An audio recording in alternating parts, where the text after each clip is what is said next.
So yeah, I have a problem. I think it's problem with the bushings. So because that is the only thing I didn't change in it, and you see, yeah, there are bushings.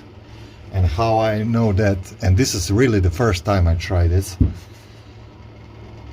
you see how my fork is moving,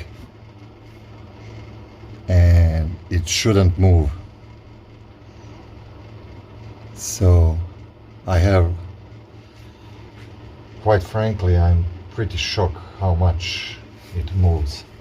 Let's remove this clip up there and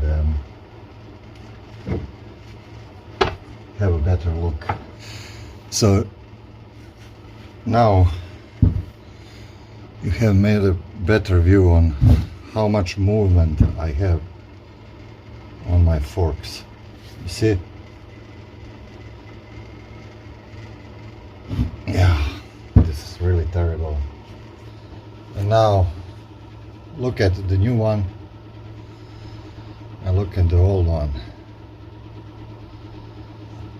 You even can see the thickness is different. Maybe not at camera, but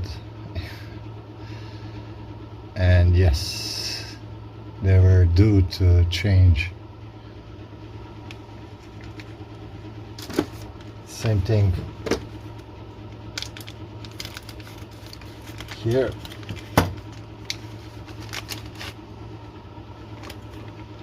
This is the old one and this is the new one. You see the thickness?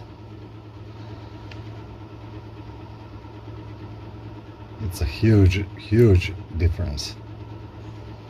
Maybe even, all in all, maybe even half of mil or something like that. So yeah.